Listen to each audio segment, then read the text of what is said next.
നമസ്കാരം. വേറ്റുവിൻ്റെ പുതിയൊരു വീഡിയോയിലേക്ക് സ്വാഗതം. നമ്മൾ ഈ വീഡിയോയിൽ ചർച്ച ചെയ്യുന്നത് കേരള ചരിത്രവും ബ്രിട്ടീഷുകാർ ആഗമനവും അവരുടെ സംഭാവനകളെക്കുറിച്ചുമാണ്. ഇതിനു മുമ്പ് നമ്മൾ ചെയ്ത കേരള ചരിത്രവും പോർച്ചുഗീസുകാരുടെയും ഡച്ചുകാരുടെയും ഫ്രഞ്ചുകാരുടെയും വരവും അവരുടെ സംഭാവനകളെക്കുറിച്ച് നമ്മൾ പറഞ്ഞിരുന്നു. ആ വീഡിയോകൾ നിങ്ങൾ കണ്ടിട്ടുണ്ടാകുമെന്ന് പ്രതീക്ഷിക്കുന്നു. ഇല്ലാത്തവരുണ്ടെങ്കിൽ അതിൻ്റെ ലിങ്കുകൾ ഡിസ്ക്രിപ്ഷനിൽ കൊടുത്തേക്കാം, ഒന്ന് കണ്ടു നോക്കുക. കൂടാതെ നിങ്ങൾ ആദ്യമായിട്ടാണ് ഈ ചാനൽ കാണുന്നതെങ്കിൽ ഒന്ന് സബ്സ്ക്രൈബ് ചെയ്യുക. വീഡിയോ ഇഷ്ടമായെങ്കിൽ ഒന്ന് ലൈക്ക് ചെയ്യുക. ഇഷ്ടമായില്ല എങ്കിൽ അത് എന്തുകൊണ്ട് എന്ന് ദയവ് ചെയ്തൊന്ന് കമൻറ്റ് ചെയ്യുക. ചാനലിൻ്റെ ക്വാളിറ്റി ഇനിയും മെച്ചപ്പെടുത്താൻ അത് സഹായിക്കും. So this is Mithun. Welcome to the video.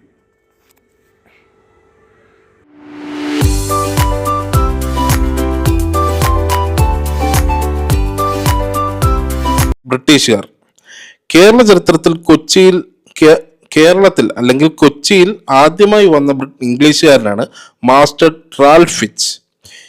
English East India കമ്പനിയുടെ പ്രതിനിധിയായി എത്തി സാമൂതിരിയെ സന്ദർശിച്ച് വ്യാപാര ഉടമ്പടിയിൽ ഒപ്പുവെച്ചത് ക്യാപ്റ്റൻ കീലിംഗ് ആണ് 1615. കേരളത്തിലെ ചരിത്ര രേഖകളിൽ ഷീമ എന്നറിയപ്പെടുന്ന പ്രദേശം ഇംഗ്ലണ്ടാണ്. നമ്മുടെ ഷീമച്ചക്ക, ഷീമക്കൊന്ന എന്നൊക്കെ പറയുന്ന പോലെ. 1644 ഇംഗ്ലീഷുകാർ വിഴിഞ്ഞത്ത് ഒരു വ്യാപാരശാല നിർമ്മിച്ചത് രാജ രവിവർമ്മയുടെ ഭരണകാലത്താണ്. തിരുവിതാംകൂർ ഭരിച്ചിരുന്ന രാജ രവിവർമ്മയുടെ ഭരണകാലത്താണ്. ഈസ്റ്റ് ഇന്ത്യ കമ്പനിയുടെ കേരളത്തിലെ പ്രധാന പണ്ടകശാലകൾ അഥവാ സംഭരണ കേന്ദ്രങ്ങൾ വിഴിഞ്ഞം, തലശ്ശേരി, അഞ്ചുതെങ്ങ് എന്നീ സ്ഥലങ്ങളിലാണ്. ബ്രിട്ടീഷുകാരുമായി ഉടമ്പടി ഒപ്പുവെച്ച വേണാട് രാജാവ് രാമവർമ്മയാണ്.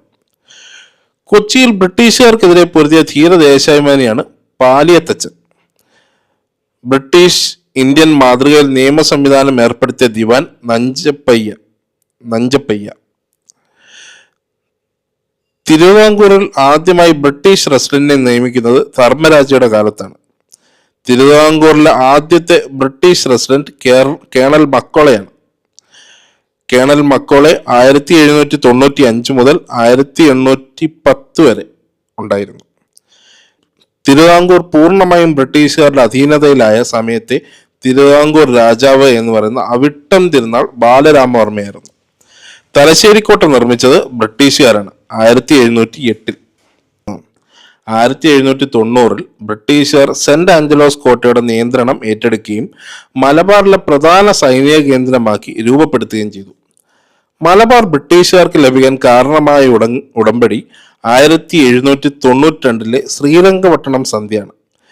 ബ്രിട്ടീഷുകാർ മലബാറിലെ വടക്കൻ മലബാർ എന്നും തെക്കൻ മലബാർ എന്നും രണ്ട് ഭരണമേഖലകളായി വിഭജിച്ച വർഷം 1793 മാർച്ച് 30. വടക്കൻ മലബാറിന്റെ ആസ്ഥാനം തലശ്ശേരിയും തെക്കൻ മലബാറിന്റെ ആസ്ഥാനം ചെർപ്പളശ്ശേരിയുമായിരുന്നു. മലബാർ ബ്രിട്ടീഷുകാരുടെ കീഴിൽ വന്നതോടുകൂടി മലബാറിലെ എല്ലാ മുഖ്യന്മാരുടെയും അധികാരങ്ങൾ ബ്രിട്ടീഷുകാർ കവർന്നെടുക്കുകയും അവർക്ക് മാലിക് ഖാൻ അഥവാ പെൻഷൻ നൽകുകയും ചെയ്തു. കേരളത്തിലെ നാട്ടുരാജ്യങ്ങളിൽ ബ്രിട്ടീഷ് ഏജന്റായി റെസിഡന്റിനെ നിയമിച്ച വർഷം 1788. തിരുവിതാംകൂറിലും കൊച്ചിയിലും ദിവാനായിരുന്ന ബ്രിട്ടീഷുകാരനാണ് കേണൽ മൺറോ. മൺറോയെ കുറിച്ച് നമ്മൾ കൂടുതൽ കാര്യങ്ങൾ പറയുന്നുണ്ട്. ജോയിന്റ് കമ്മീഷണർമാർ മലബാറിലെ രാഷ്ട്രീയ സ്ഥിതിഗതികൾക്ക് വ്യവസ്ഥ ഉണ്ടാക്കുന്നതിനും ഭരണകാര്യങ്ങൾ നിർവഹിക്കുന്നതിനും നിയമിച്ച കമ്മീഷണർമാരാണ് William gamer hammer, major Alexander ഡൗ. നികുതി പിരിവിൽ ഏർപ്പെടുത്തേണ്ട നടപടികളെക്കുറിച്ച് അവർ സാമൂതിരിയും ചിറക്കൽ രാജാവും ഉൾപ്പെടെ എല്ലാ രാജാക്കന്മാരുമായും കൂടിയാലോചന നടത്തി. 1792 ഡിസംബറിൽ നിലവിലെ 2 കമ്മീഷണർമാർക്കും പുറമെ നിയമിതരായ കമ്മീഷണർമാർ ജോനാഥൻ ഡങ്കനും ചാൾസ് ബോസ്റ്റാമും ഇവർ ജോയിന്റ് കമ്മീഷണർമാർ എന്നറിയപ്പെട്ടു. മലബാറിനെ കുറിച്ച് ആദ്യത്തെ കൊളോണിയൽ റിപ്പോർട്ട് വരുന്നത് 1792-93 അവർ കൊണ്ടുവന്ന ജോയിന്റ് കമ്മീഷണർമാരുടെ റിപ്പോർട്ടാണ്. മലബാറിന്റെ ചരിത്രം ആദ്യമായി രേഖപ്പെടുത്തിയ കൊളോണിയൽ രേഖ എന്ന് പറയുന്നത് ജോയിന്റ് കമ്മീഷണർമാരുടെ റിപ്പോർട്ടാണ്. ശ്രദ്ധിക്കേണ്ട കാര്യം, ബ്രിട്ടീഷുകാരുടെ നേരിട്ടുള്ള ഭരണ കീഴിലുണ്ടായിരുന്ന കേരളത്തിലെ പ്രദേശമാണ് മലബാർ. ബ്രിട്ടീഷുകാർ റെസിഡന്റ്മാരിലൂടെ പരോക്ഷമായി ഭരണം നടത്തിയിരുന്ന പ്രദേശങ്ങളാണ് കൊച്ചിയും തിരുവിതാംകൂറും.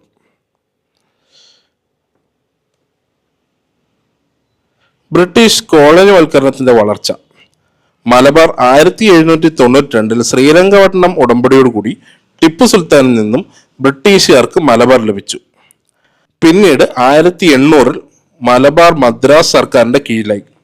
കൊച്ചി 1791 ബ്രിട്ടീഷുകാരുമായിട്ടുള്ള ഉടമ്പടി പ്രകാരം കൊച്ചി ഇംഗ്ലീഷുകാരുടെ സാമന്ത രാജ്യമായി പ്രഖ്യാപിച്ചു. അല്ലെങ്കിൽ ബ്രിട്ടീഷ് രാജാവ് മേൽക്കോയ്മ അംഗീകരിച്ച് കപ്പം കൊടുക്കാൻ നിർബന്ധിതനായി. ഇത് പിന്നീട് 1800 കൊച്ചി മദ്രാസ് സർക്കാരിന്റെ നിയന്ത്രണത്തിലായി. ഇതുപോലെ തിരുവിതാംകൂർ 1795 ബ്രിട്ടീഷുകാരുമായിട്ടുള്ള ഉടമ്പടി പ്രകാരം തിരുവിതാംകൂർ ബ്രിട്ടീഷുകാരുടെ മേൽക്കോയ്മ അംഗീകരിച്ചു. പിന്നീട് 1805 ബ്രിട്ടീഷുമാരുമായിട്ടുള്ള ഉടമ്പടി പ്രകാരം തിരുവിതാംകൂർ ബ്രിട്ടീഷുകാരുടെ ഒരു സൈനിക സഖ്യരാജ്യമായി മാറി. മുമ്പ് ചോദിച്ചൊരു ചോദ്യമാണ്, മലബാർ ബ്രിട്ടീഷുകാർക്ക് ലഭിക്കാനിടയായ ഉടമ്പടി എന്ന് പറയുന്നത് ശ്രീരംഗപട്ടണം ഉടമ്പടിയാണ്.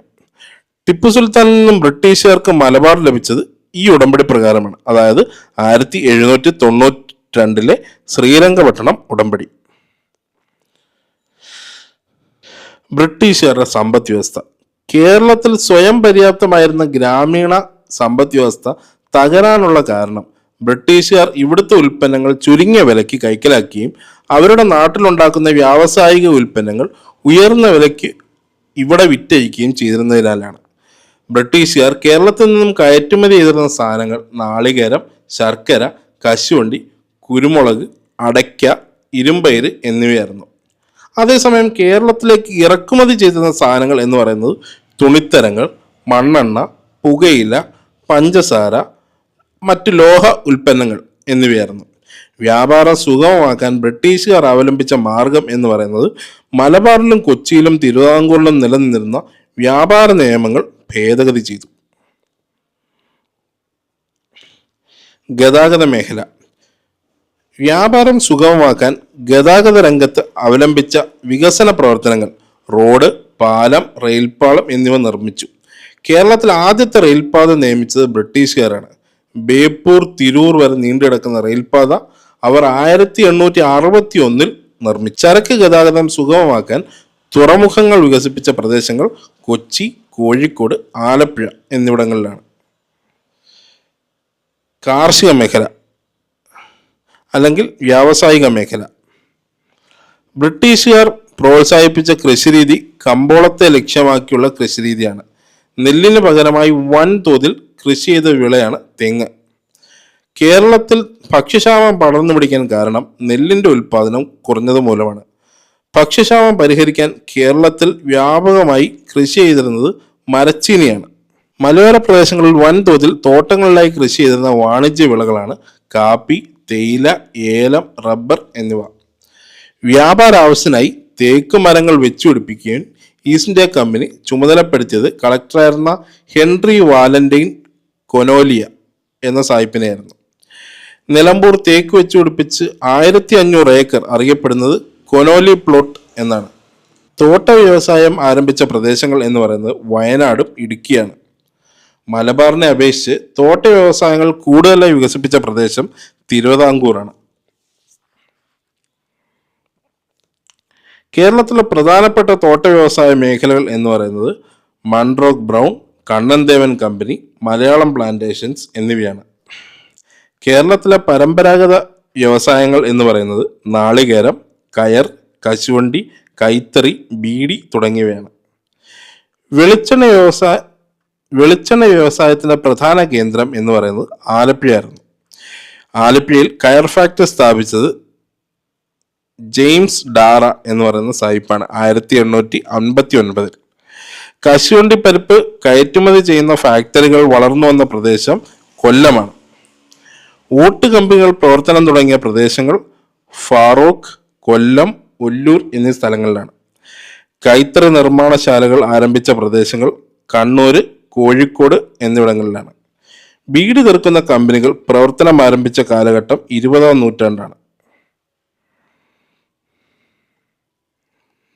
20-ാം നൂറ്റാണ്ടിൽ കേരളത്തിൽ സ്ഥാപിക്കപ്പെട്ട വ്യവസായശാലകൾ rubber works Thiruvananthapuram, Punalur paper mills Kollam, Kundara ceramics Kollam, FACT FACT Ernakulam, Kalamassery, Tata oil mills Kochi, Alagappa തുണിമിൽ കൊച്ചി. ബീഡി വ്യവസായത്തിന്റെ കേന്ദ്രമായി വളർന്നു വന്ന ജില്ല കണ്ണൂർ ജില്ലയാണ്. കേരളത്തിൽ ആദ്യമായി രൂപം കൊണ്ട സ്വകാര്യ ബാങ്കാണ് നെടുങ്ങാടി ബാങ്ക്. കേരളത്തിൽ നിലവിൽ വന്ന മറ്റ് സ്വകാര്യ ബാങ്കുകൾ imperial bank, Indian national bank, chartered bank എന്നിവയാണ്. ബ്രിട്ടീഷുകാരുടെ സംഭാവനകൾ. സാംസ്കാരിക മേഖലയിൽ മലയാളത്തിന്റെ വ്യാകരണ ഗ്രന്ഥങ്ങളും നിഘണ്ടുവും തയ്യാറാക്കുന്നതിന് കൂടുതൽ താല്പര്യം പ്രകടിപ്പിച്ചിരുന്നത് ജസ്യൂട്ട് മിഷണറിമാരാണ്.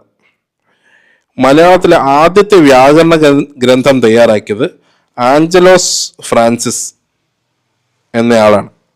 മലയാളത്തിന്റെ ആദ്യത്തെ ആധികാരിക വ്യാകരണ ഗ്രന്ഥം തയ്യാറാക്കിയത് ഹെർമൻ ഗുണ്ടട്ടാണ്.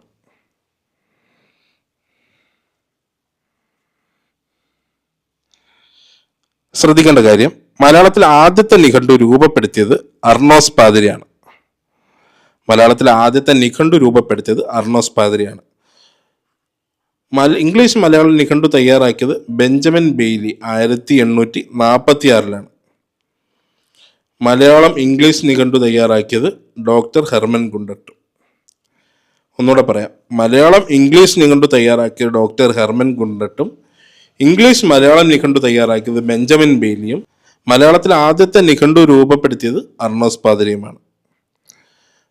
മലയാളത്തിൽ അച്ചടിച്ച ആദ്യത്തെ സമ്പൂർണ്ണ ഗ്രന്ഥം എന്ന് പറയുന്നത് സംക്ഷേപ വേദാർത്ഥം എന്നതാണ്. മലയാളത്തിലെ ആദ്യത്തെ പത്രങ്ങളായ രാജ്യസമാചാരം, പശ്ചിമോദയം എന്നിവ പ്രസിദ്ധപ്പെടുത്തിയത് ഡോക്ടർ ഹെർമൻ ഗുണ്ടട്ടാണ് 1847.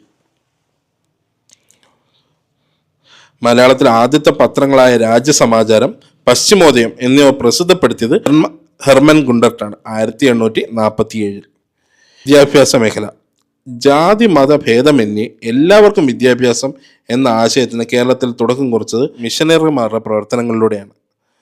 വിദ്യാഭ്യാസ സ്ഥാപനങ്ങൾ ആരംഭിക്കുവാൻ മിഷനറി സംഘങ്ങൾക്ക് ഭൂമി ദാനമായി നൽകിയത് തിരുവിതാംകൂറിലെയും കൊച്ചിയിലെയും ഭരണാധികാരികളാണ്. കേരളത്തിന്റെ വിദ്യാഭ്യാസ പ്രവർത്തനങ്ങൾ നേതൃത്വം നൽകിയ ലണ്ടൻ മിഷണറി സംഘത്തിന്റെ പ്രധാനിയായിരുന്നു റവറൻഡ് മീഡ്. CMSന്റെ നേതൃത്വത്തിൽ കോട്ടയത്ത് ഒരു കോളേജും സെമിനാരിയും സ്ഥാപിതമായി. 1818 മട്ടാഞ്ചേരിയിൽ ഒരു വിദ്യാലയം സ്ഥാപിക്കാൻ നേതൃത്വം നൽകിയത് ഡൗസനാണ്. നാഗർകോവിൽ ഉൾപ്പെടെയുള്ള തിരുവിതാംകൂറിന്റെ തെക്കൻ പ്രദേശങ്ങളിൽ ഇംഗ്ലീഷ് വിദ്യാലയം സ്ഥാപിക്കാൻ നേതൃത്വം നൽകിയ സാൽവേഷൻ ആർമി വിഭാഗത്തിലെ മിഷണറി എന്ന് പറയുന്നത് ട്വിങ്കിൾ ടാബാണ്. ബർണശ്ശേരിയിൽ അഥവാ കണ്ണൂരിൽ മിഷണറിയായ റവറൻ ഹബീക്കിന്റെ നേതൃത്വത്തിൽ ഇംഗ്ലീഷ് വിദ്യാലയം സ്ഥാപിതമായ വർഷം 1841. BEM നേതൃത്വത്തിൽ കോഴിക്കോട് കല്ലായിൽ ഇംഗ്ലീഷ് വിദ്യാലയം സ്ഥാപിക്കപ്പെട്ട വർഷം എന്ന് പറയുന്നത് 1848. BEM നേതൃത്വത്തിൽ തലശ്ശേരിയിൽ പ്രാഥമിക ഇംഗ്ലീഷ് വിദ്യാലയം സ്ഥാപിച്ച വർഷം എന്ന് പറയുന്നത് 1856. 1862 എല്ലാ മതത്തിലും ജാതിയിലും പെട്ട കുട്ടികൾക്ക് പഠിക്കുന്നതിനായി മലബാറിൽ 1862 എല്ലാ മതത്തിലെയും ജാതിയിൽപ്പെട്ട കുട്ടികൾക്കും പഠിക്കാനായി മലബാറിൽ സ്ഥാപിക്കപ്പെട്ട വിദ്യാലയമാണ് ബ്രണ്ണൻ സ്കൂൾ. ഇത് പിന്നീട് 1890 ബ്രണ്ണൻ കോളേജായി മാറി. Colonel Munro. റാണി ഗൗരി ലക്ഷ്മിബായുടെ കാലഘട്ടത്തിൽ തിരുവിതാംകൂർ ബ്രിട്ടീഷ് റെസിഡന്റായി നിയമിതനായത് കേണൽ ജോൺ മൺറോ ആണ്. ഉമ്മിണിത്തമ്പിക്ക് ശേഷം തിരുവിതാംകൂർ ദിവാനായത് കേണൽ മൺറോ ആണ്. തിരുവിതാംകൂറിലെ ആദ്യ യൂറോപ്യൻ ദിവാൻ കേണൽ മൺറോ ആണ്. തിരുവിതാംകൂറിലെ ആദ്യത്തെ റെസിഡന്റ് ദിവാൻ കേണൽ മൺറോ. തിരുവിതാംകൂറിൽ ആദ്യ യൂറോപ്യൻ ദിവാൻ, തിരുവിതാംകൂറിലെ ആദ്യത്തെ റെസിഡന്റ് ദിവാനും കേണൽ മൺറോ ആണ്. കൊച്ചിയിലെ ആദ്യത്തെ ദിവാൻ എന്ന് പറയുന്നത് കേണൽ മൺറോ ആണ്. കൊച്ചി ഭരണം ആധുനിക രീതിയിൽ ഉടച്ചു വാർത്ത ബ്രിട്ടീഷ് റെസിഡന്റും കേണൽ മൺറോ തന്നെ. തിരുവിതാംകൂറിലും കൊച്ചിയിലും ദിവാനായിരുന്ന ബ്രിട്ടീഷുകാരനാണ് കേണൽ മൺറോ. സർക്കാർ നിലവാരത്തിലുള്ള എല്ലാ എഴുത്തുകളും ദിവാന്റെ അറിവോടും കയ്യൊപ്പോടും കൂടി നടത്തണമെന്ന് നിഷ്കർഷിച്ചത് കേണൽ മൺറോയാണ്. ഓരോ ഭൂവുടമയ്ക്കും കൈവശമുള്ള ഭൂമിയുടെ വിസ്തീർണം ഇനം, നികുതി മുതലായവ നിശ്ചയിച്ചുകൊണ്ട് പട്ടയം കൊടുത്തു തുടങ്ങിയത് കേണൽ മൺറോയാണ്. കരക്കുടിശ്ശിക കൃത്യമായി പിരിച്ചെടുക്കാനും പൊതുമുതൽ അപഹരിക്കുന്നത് തടയാനും കർശനമായ ചട്ടങ്ങൾ ഏർപ്പെടുത്തുകയും ചെയ്തത് കേണൽ മൺറോയുടെ വരവോടുകൂടിയാണ്. കാര്യക്ഷമമായി പ്രവർത്തിക്കുന്ന ഓഡിറ്റും അക്കൗണ്ടിംഗ് സമ്പ്രദായവും അദ്ദേഹം നടപ്പിലാക്കി.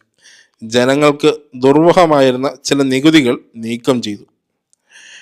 കാര്യക്കാർ എന്ന ഉദ്യോഗ പേര് ബ്രിട്ടീഷ് ഇന്ത്യയിലെ പോലെ തഹസീൽദാർ എന്ന് മാറ്റിയത് കേണൽ മൺറോയാണ്.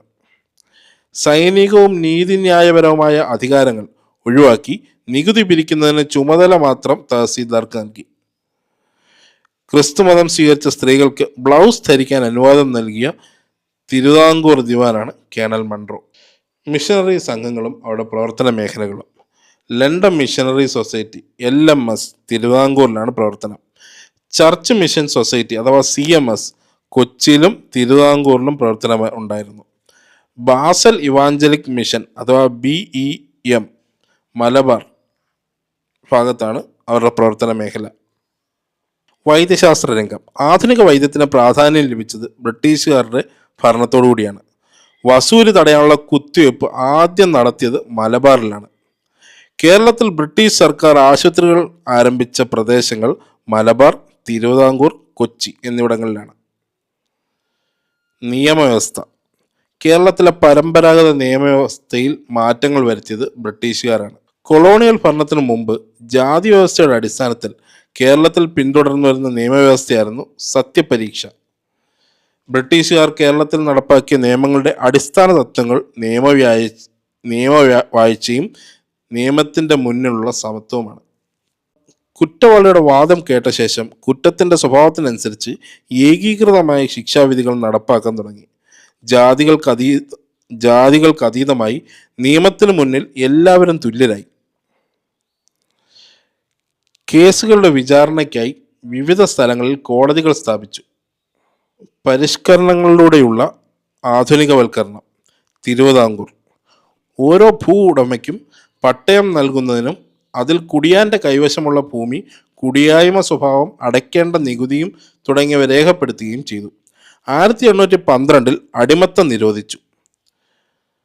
5 ജില്ലാ കോടതികളും 1 അപ്പീൽ കോടതിയും സ്ഥാപിച്ചുകൊണ്ട് നീതിന്യായ രംഗം പരിഷ്കരിച്ചു. 1811 ദേവസ്വങ്ങളുടെ ഭരണം സർക്കാർ നേരിട്ട് ഏറ്റെടുത്തു. നാണയങ്ങൾ, വാർത്താവിനിമയം, കൃഷി, വാണിജ്യം എന്നീ രംഗങ്ങളിൽ പുരോഗതി കൈവരിച്ചു. തലവരിക്കരം, ഊഴിയം, മറ്റ് ഫ്യൂഡൽ നികുതികൾ എന്നിവ നിരോധിച്ചു.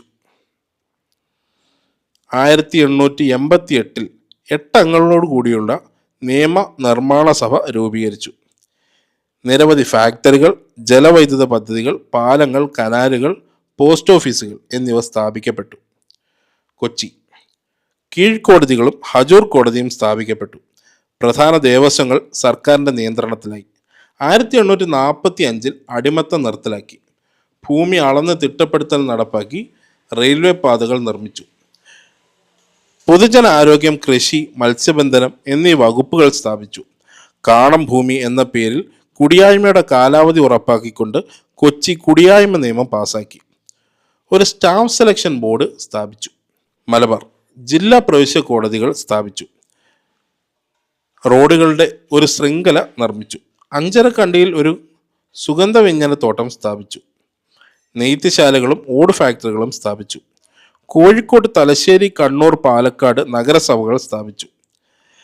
രാജ്യത്തിൻ്റെ മറ്റു ഭാഗങ്ങളായി റെയിൽവേ ബന്ധം സ്ഥാപിച്ചു. നിലമ്പൂരിൽ തേക്ക് തോട്ടം സ്ഥാപിച്ചു. തടി കൊണ്ടുപോകുന്നതിനായി കനാലുകൾ നിർമ്മിച്ചു. തടി വ്യവസായം പ്രോത്സാഹിപ്പിക്കപ്പെട്ടു.